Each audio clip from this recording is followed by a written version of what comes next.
Hello, guys. Welcome to another episode on this podcast. My name is Judith, and I have with me here my very good friend, Bolu Adesina, popularly called. Please tell them. I don't want to bother your name. Okay, my name is Bolu Adesina, also known as Pribodunke. Yes. Yeah. Okay. So she's one of my friends who is very versatile with money.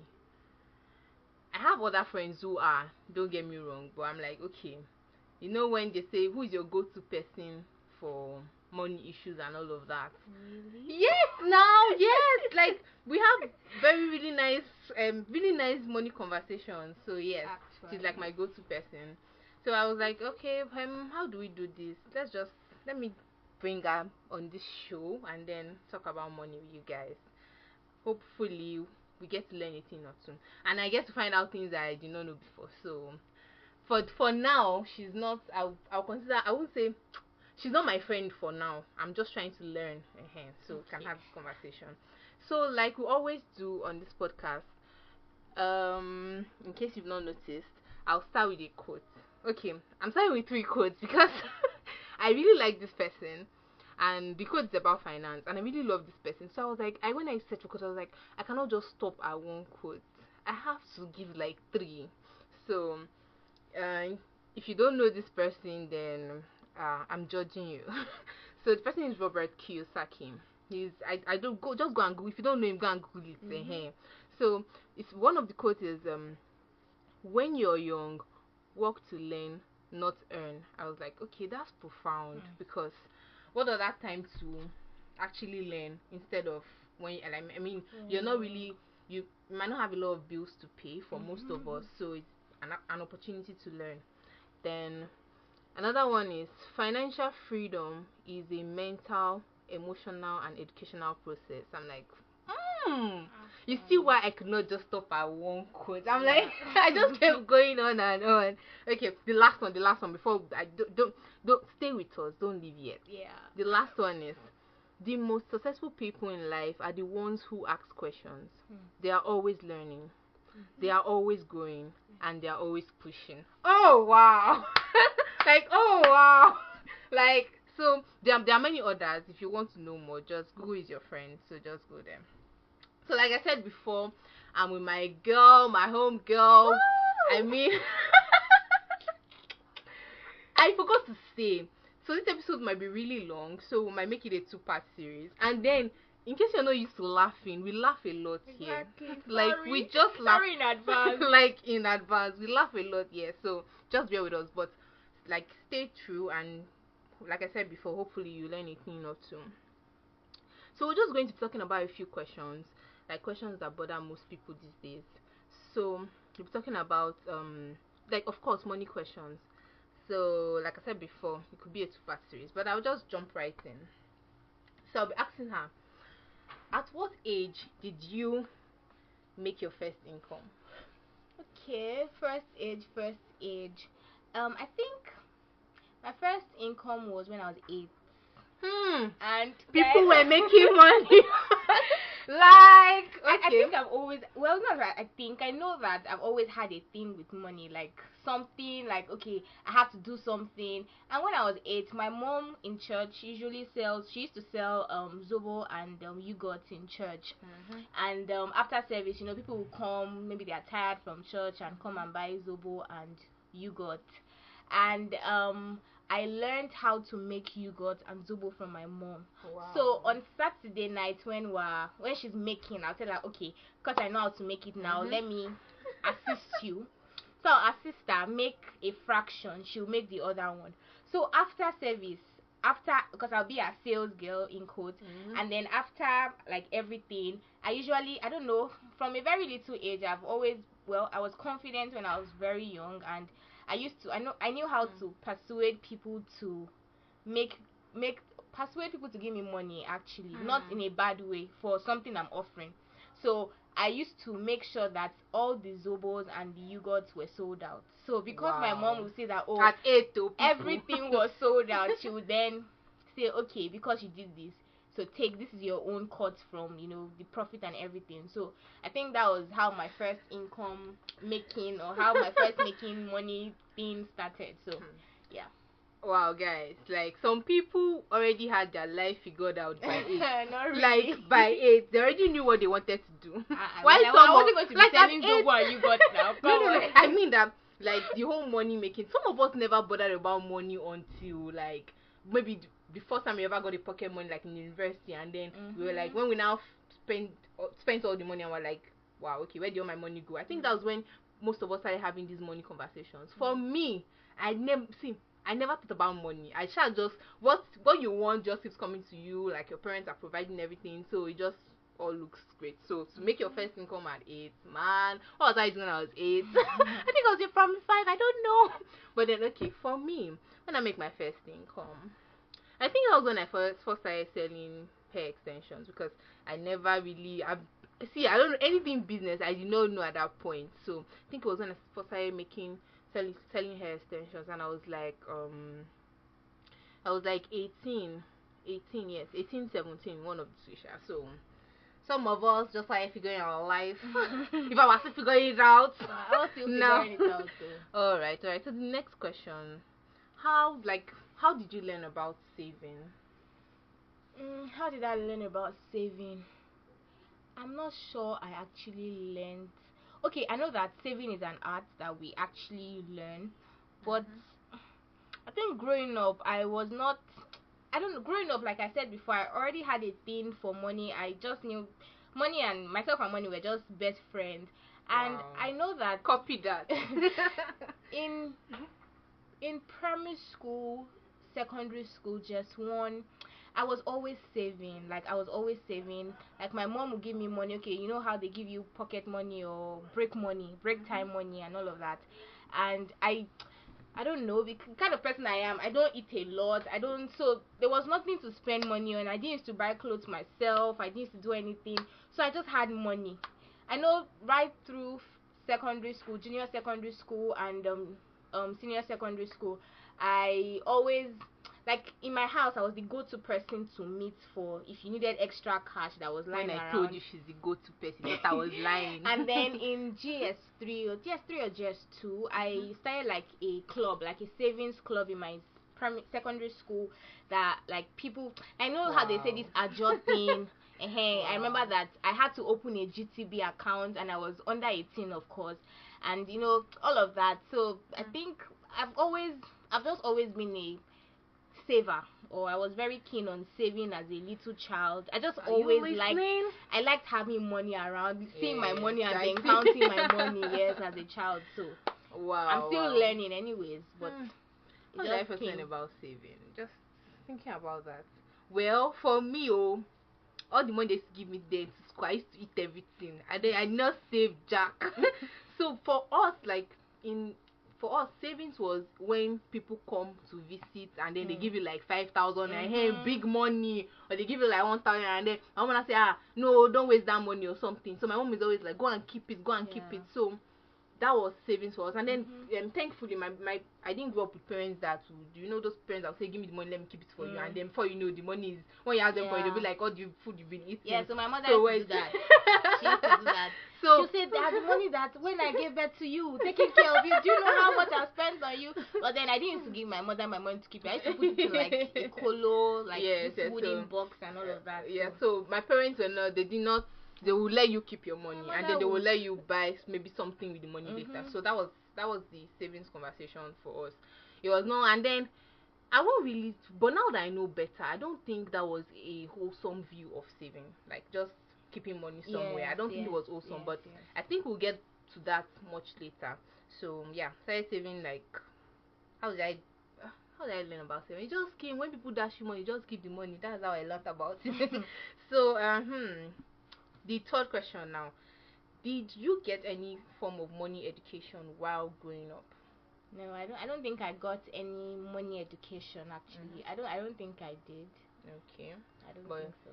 Yeah, so for me, no. In Africa, let me tell you, we don't talk about money. Nobody talks about money. We just, nobody. I don't know. I feel, does the topic make us uncomfortable? No. I think the problem is that a lot of Africans are actually religious. So you just leave everything to God and you don't want to do anything. So when instead of it to save, you're like, if one day that somebody will die, let's spend the money that God has already given us. Tomorrow when we need something, God will provide. And then they just leave everything to God.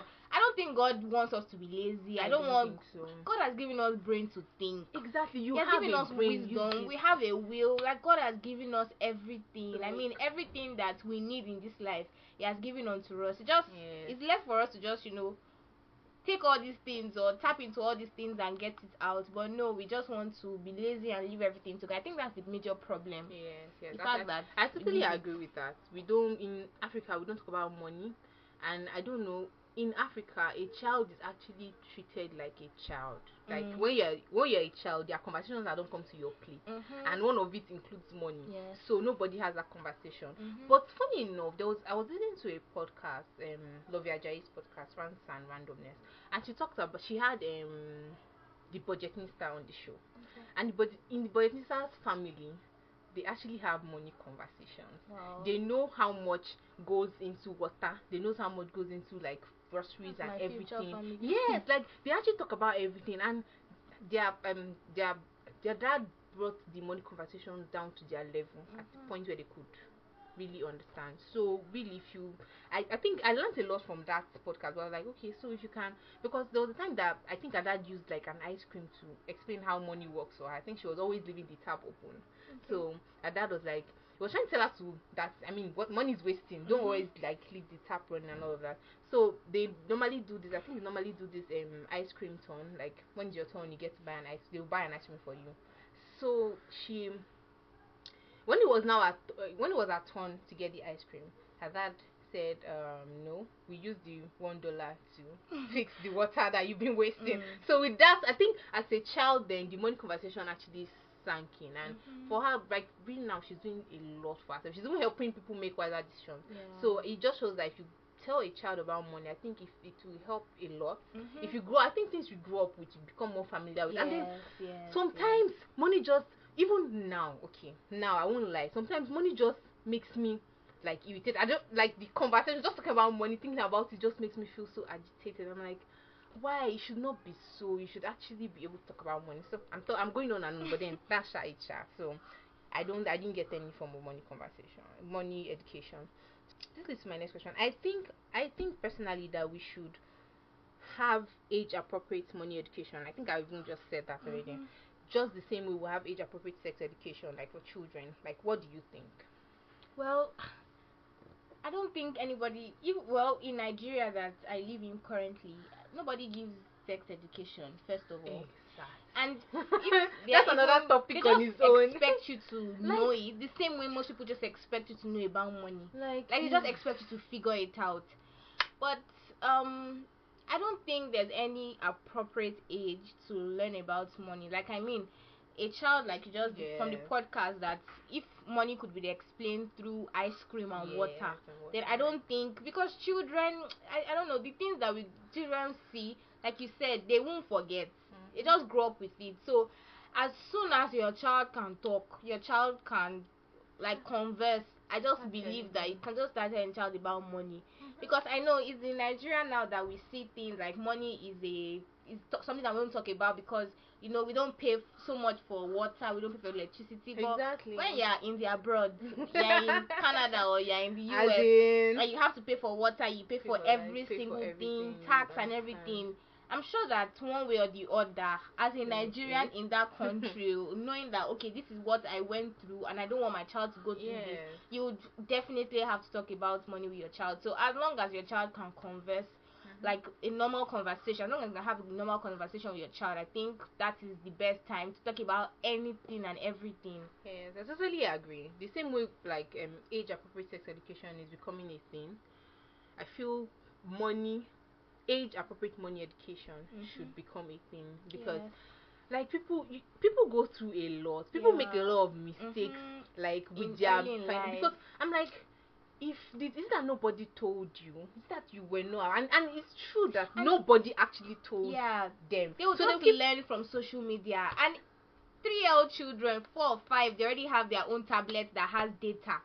that they can just easily go on YouTube and search for anything. I know how YouTube just brings up things and anything can pop up, and that's what they will learn if you don't tell them. Exactly. So I totally feel we should have age appropriate money education. Yes. So the next question is, so how is saving different from investment? Because some people say, I'm saving, so how does saving differ from investing?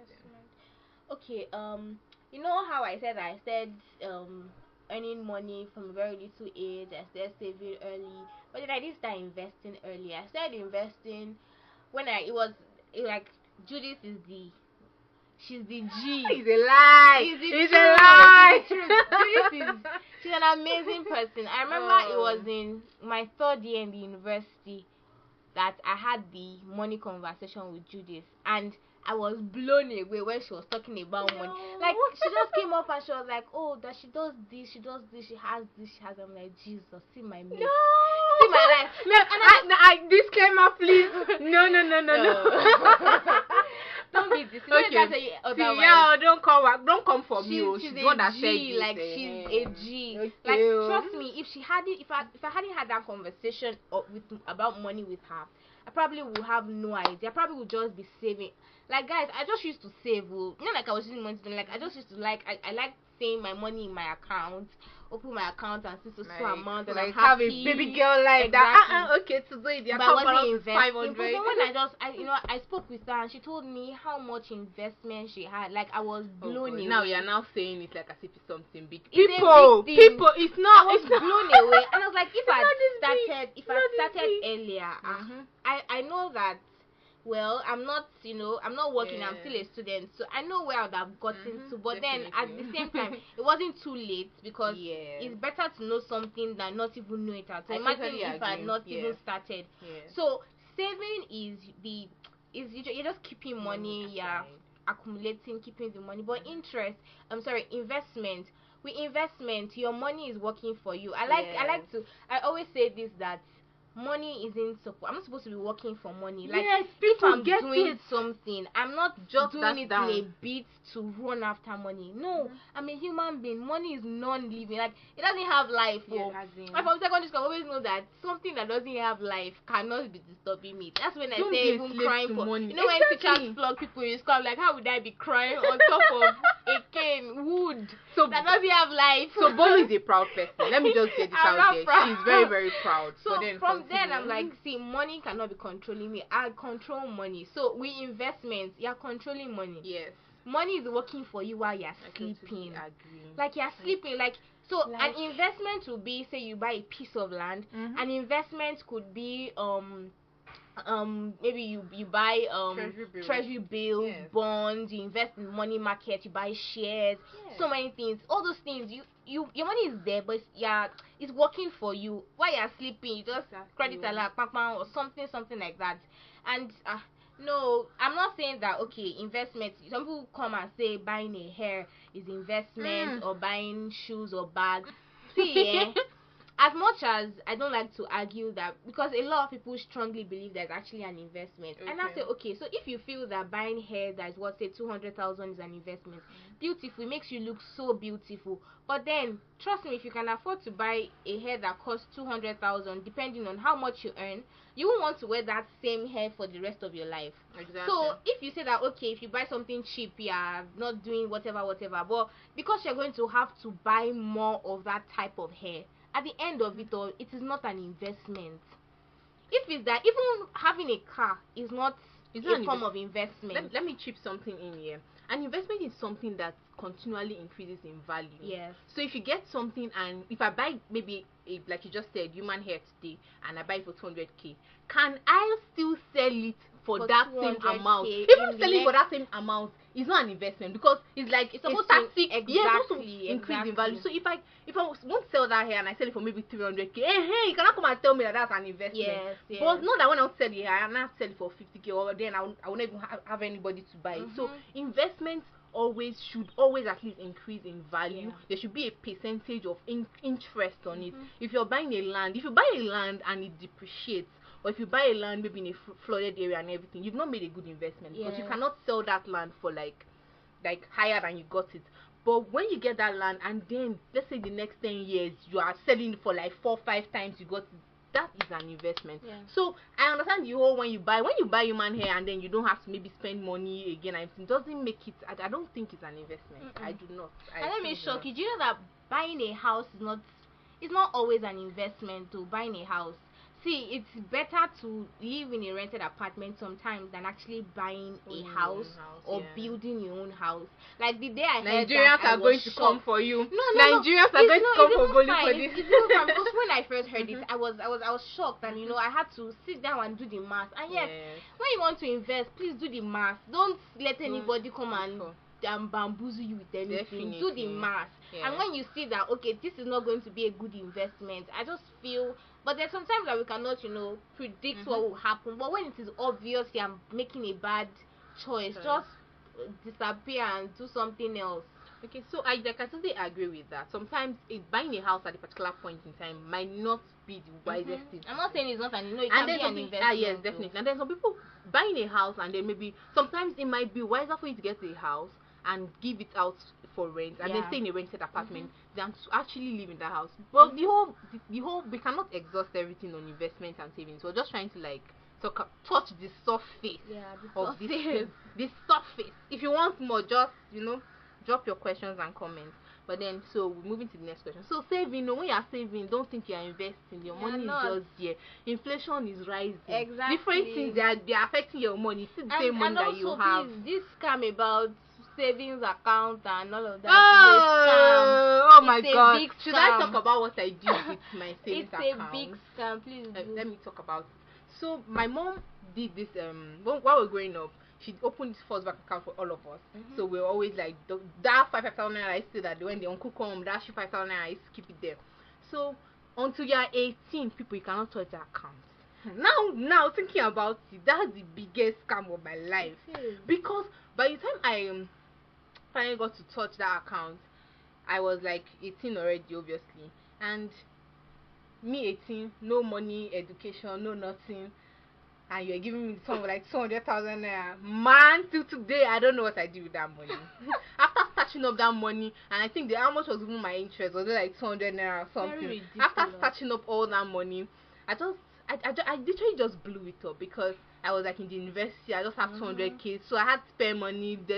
Some people I even loan money that till today my money is in thin air, and I really did not do anything with that money. So savings accounts, no, it is a scam. And then the interest, the bank is doing a lot with your money. The bank is doing a lot with your money. You just letting the bank make money decisions for you. Why not just make it like by yourself? Go and get financially literate. Go and get financially literate. Very important. Go on. We can't say everything. We can't say everything now. Okay. So we'll be talking about. Okay, so the next question now is a personal something for me. Like, it's in my heart. I feel like the question, I feel like I'm asking this question because it is a place where I'm at now, though I'm trying my best. So the question goes like, how do you cut down on impulsive buying? See, I'm not going to say anything because me, I'm guilty. So I will just let us talk about it. How do you cut down on impulsive buying? Okay, impulsive buying. Okay, so impulsive buying basically is getting something that you don't need. Like you're on the go and then you see something and then you just buy it. How do I cut down on impulsive buying? I'm not a buyer. My mother still complains about that till today. I'm the kind of person that I usually always wait at least 24 to 48 hours before I make any decision as regards buying a thing. Wow. So 24 to 48. You would jot that down. So you would never catch me like somebody comes and advertises something to me. You will not see me say, oh my God, I'm so interested, bring it. Even if I need it, I have to first see, okay, something in economics, this opportunity cost and all of that.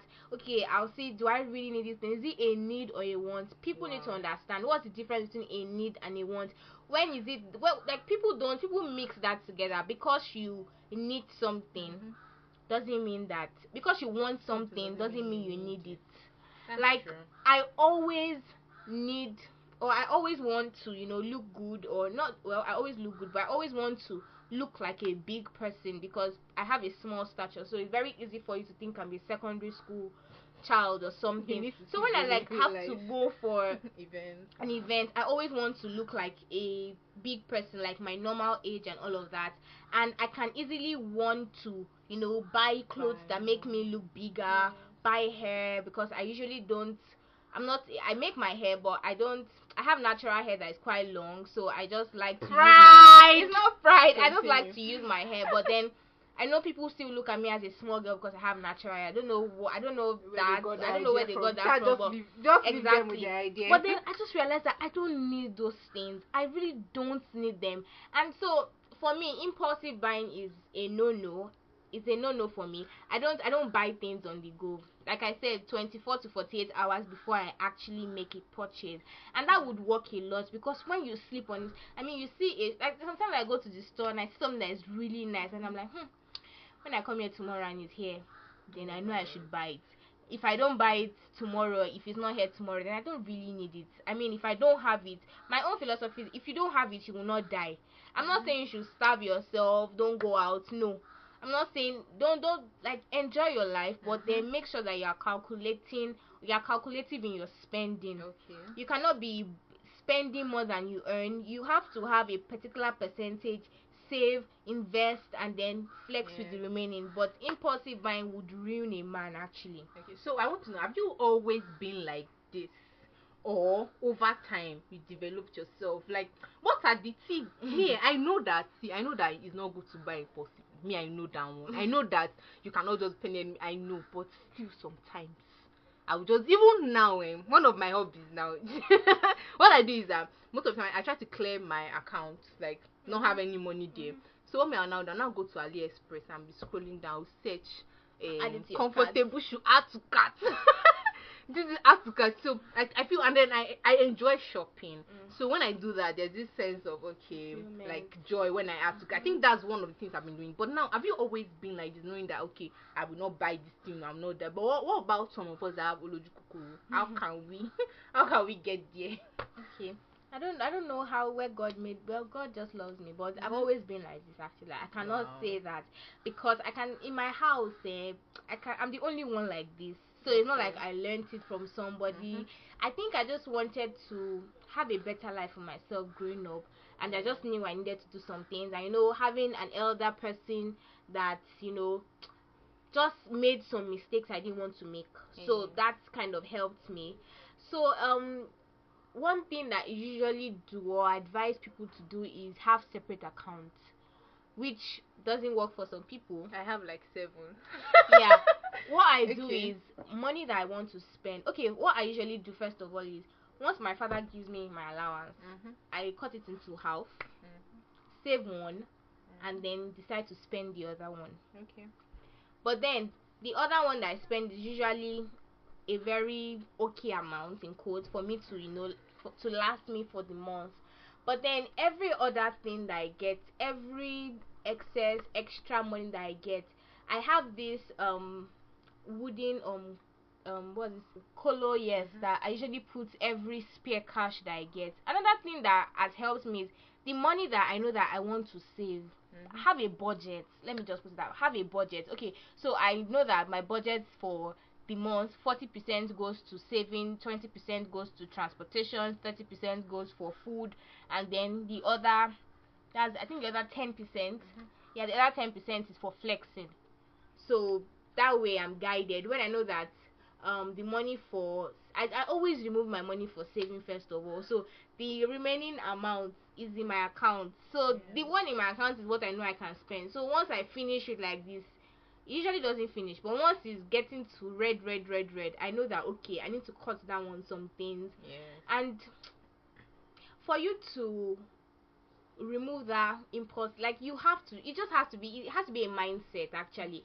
If you don't want to do it, if you don't think you can do it, trust me, you will not do it. So when you close your eyes and you know that okay, this is my goal, this is what I want to do, it would actually work. Your mind is actually very important, so you have to program your mind to know that okay, this is what I want to do for this month.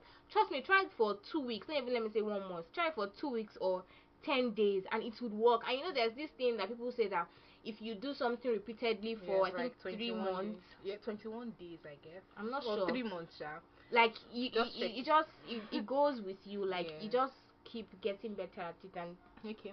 I think I've learned something. First is a mindset, and then you have to budget. Okay.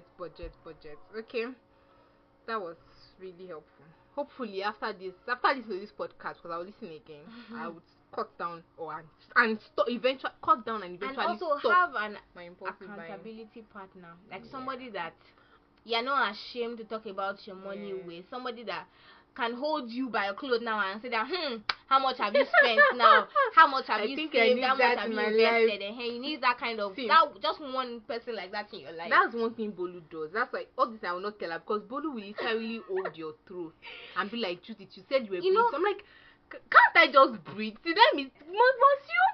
It actually works. So it works. One of my cousins there, he wanted to save and like spend a particular amount of money, and we budgeted like, okay, this is how much you spend on food, this is how much you spend on transportation, this is how much you spend on data. And like it worked. I just took his ATM card, and every week on Sundays I would give him the cash from his ATM that he needed. And I'm not kidding, he actually worked for him. So now his ATM is with him. I don't have to chase him and hold him by his clothes and say, okay, you have to do this. No. Wow. So the next one, this one will take time, Sha. Is, do you think women should know about finance? So our African society, how it goes, people. We're still not okay. We've moved past that a little bit, but before, men are the sole providers. Like even in most families, it still seems like men are the sole providers. Some of our women again now feel like I cannot even be bothering myself. A man will come and take care of my bills. So in your own opinion, do you think that women should know about finance? Like, do you think? In my own opinion,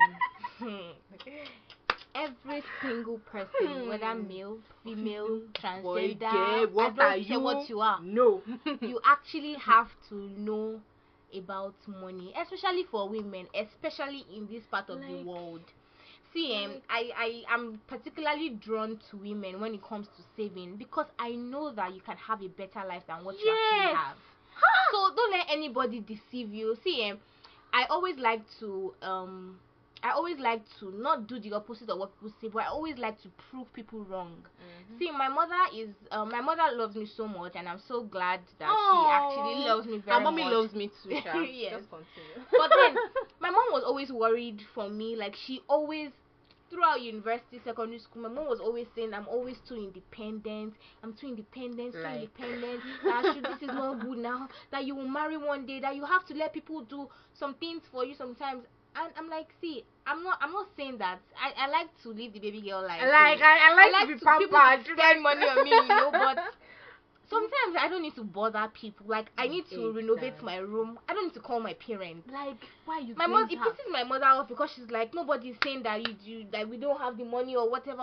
Just ask for it. But I'm like, I won't want to. Like I said, I'm particularly drawn to women when it comes to money, because the society hasn't even helped. Society hasn't helped in a lot of ways. Because the guys, let me break it down how I see it. When you're a boy, like, I have a brother now.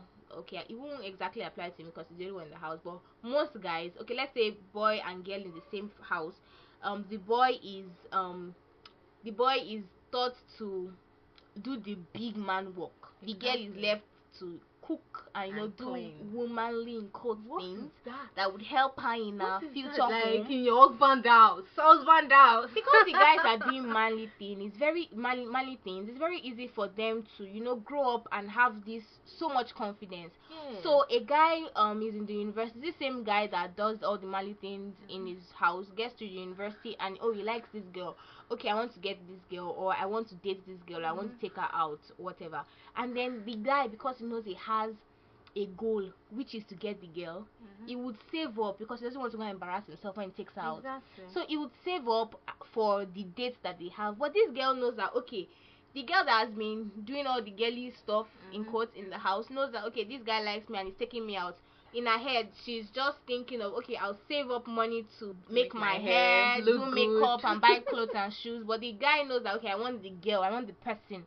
Okay, see, the guy is going after the person, the girl is going after the non-living things or the non-person. At the end of everything, the boy that way is more concerned about money than the girl. Not like the girl doesn't have any idea about money, but she knows that okay, the money that she's saving up is for things that do not matter. The guy knows that, so that way both of them grow up, they are working, somebody's about to get married or whatnot.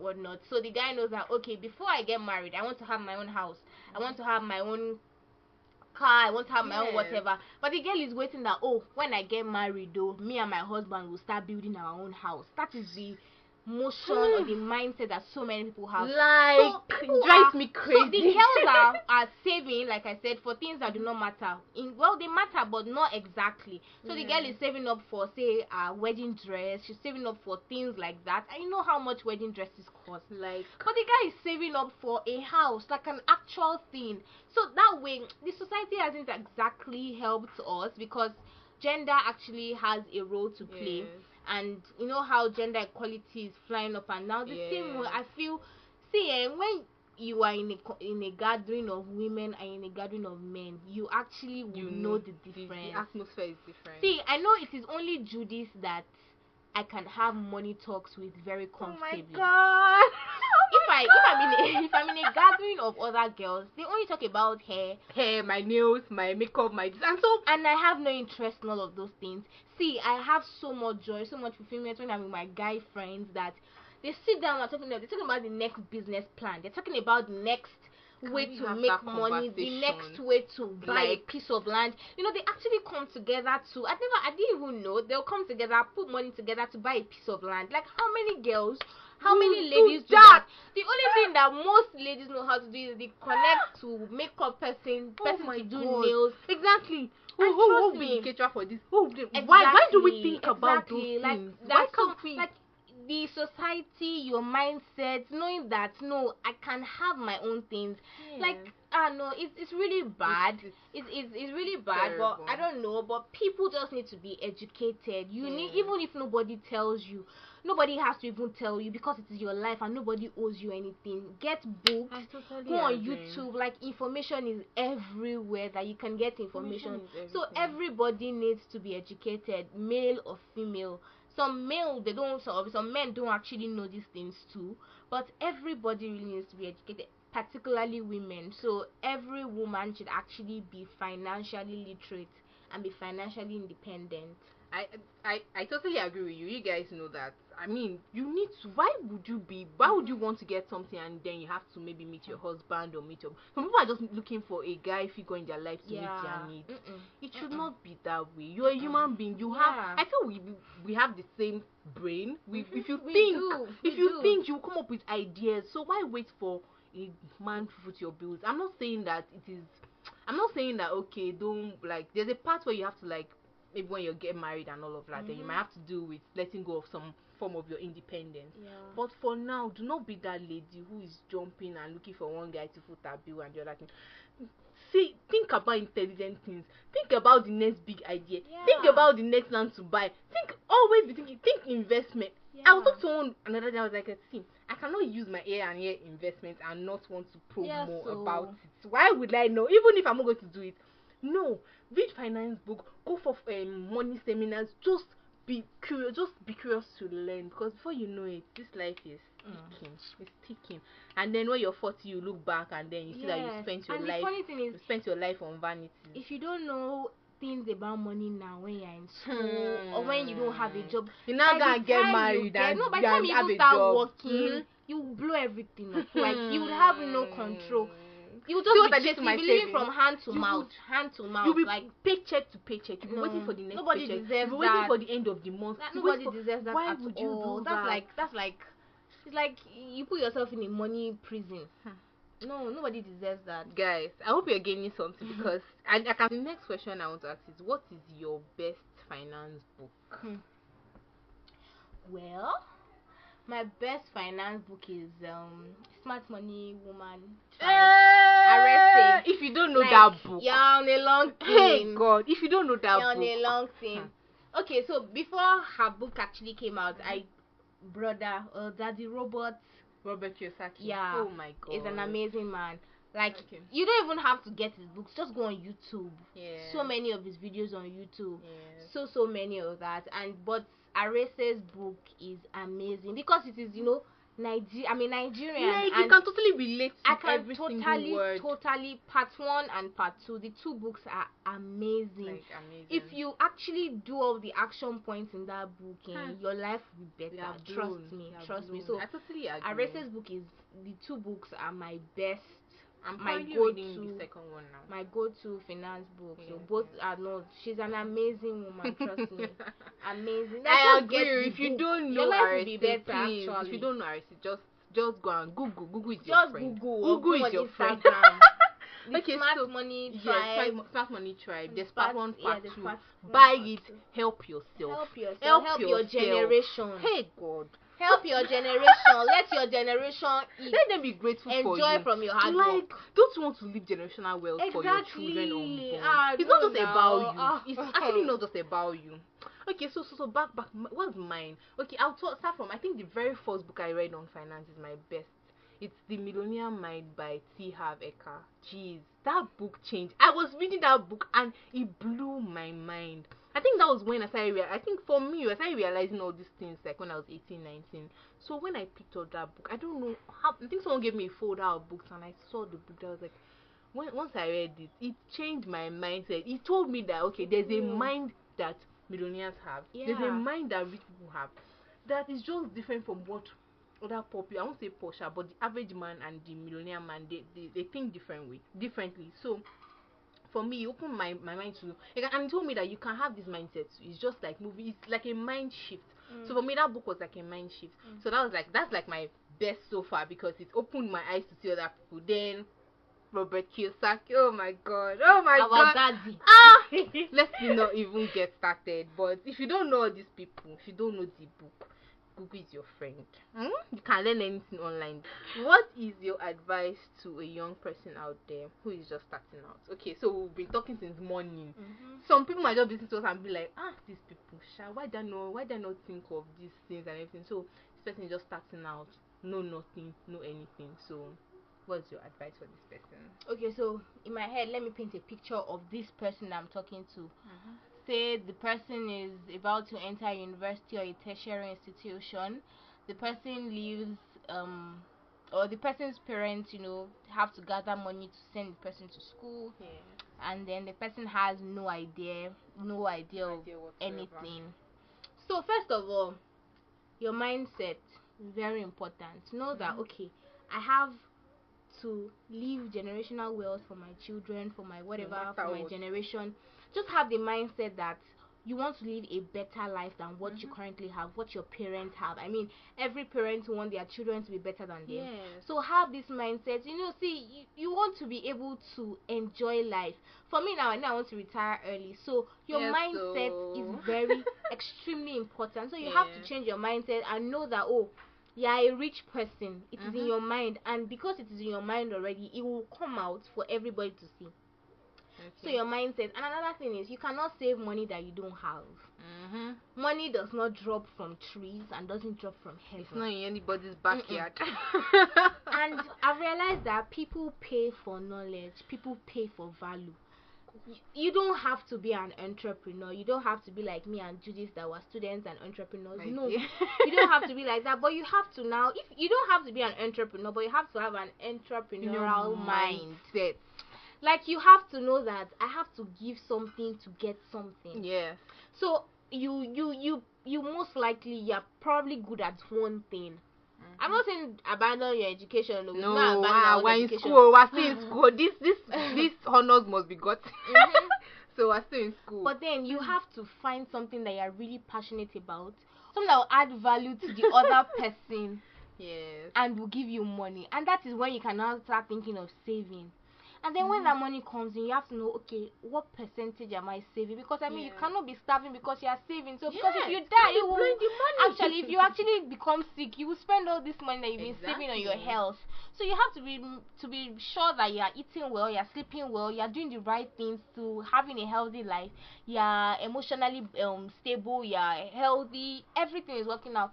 But then you now have to now say, okay, this is how much I'm getting from the value I'm adding. I need to save this amount. I need to do this to make sure that I'm having, a good life, and I'm also investing. See, investment doesn't have to start upright. Once you start adding value to the other person, you can save.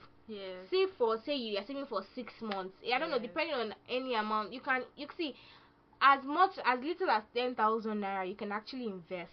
So if you, I don't know, you're struggling to make 10,000 naira, you save up 10,000 naira, start investing, and then that way you start building up. And see, I don't agree that you save to spend all. God forbid, we don't do that. No. You would save. You're building to a invest. portfolio. Yes, Exactly. you're building a portfolio. So you save and you invest. You save and invest. When you see the dividends or the profits of your investment, you reinvest it. You're not spending it. Like I said, you budget to, even if you want to chill. I'm not saying you should be living like a pauper. Even if you want to chill, you can save money for chilling. Like you want to celebrate your birthday in a grand style, you can actually save money for that. But then your investment money and your own normal saving money is not with that flexible money. So that person has to have a mindset. You have to be giving value to make money, and then you have to intentionally bring out money to save and invest by budgeting. So you know the budget for the month and how to be able to remove your investment money, and then that way you just keep growing and growing. So that's my advice. I totally agree with that. For me, I would say have a plan. Just know, like you said, have a mindset shift. Know that it is possible. There are people who start from nothing and then become something, and there are people who have everything and then they still become something. So many success stories. If you're not feeling motivated, just Google it. Motivational, whatever. You find plenty. So please, you need to have a plan. You need to have a plan. Then know where you are going from here. There was a day I actually sat down. I knew about investment and all of that, so I already had some money, but I was like, okay, this particular money that I want to reach, like, so when I'm graduating, how much should I have? I sat down, calculating all the returns till 2021 when I'll graduate. So I was like, by the time I'm graduating, this is how much I should be leaving the university with. So it is a plan. I wrote it on my journal. Financial plan. See, for those of us that are not spiritual people here, but then the Bible says, write division, make it plain. I was just about to say that. Very important. Like, write division, make very it plain. Important. My people, get your plan, write it down. Like, write it down for you to see it. Don't write it and keep it somewhere. No. Why do you think people do all this vision board thing? See, write it down. No, this is where I'm going to. Other people might not see it now, but you know that this is where I'm going to. So for me, this thing is a process. Not all. See, what I'm even saying now, it took me years to acquire, years of trial and error. So please, and I'm still acquiring a lot of things. So it's a process. Where you want to be, who you are, it's a process. So please, just enjoy the process and then have a plan. Have a plan. Very important. And for you to listen to the podcast up to this extent, it means that you want to grow. It means there's just something you're like, I won't say, like you're geared towards that direction. You want to do better for yourself. So it's one thing for you to learn here now and then apply what you heard. So yes, then to the last question for the day. So this one is for Bolu alone. And I want her to think about it very well. So, what is one thing about you that most people don't know? Does it have to be about money? No, not about money. Anything that, like, people know you, but they've not really seen that side of you. Something that's just interesting. God, those kind of questions. Anything you're comfortable to share, that's another thing. Something interesting. Yes, like anything shy. It might be that, I don't know.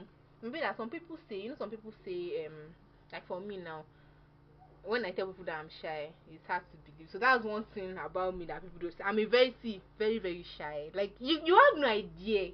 You have no idea.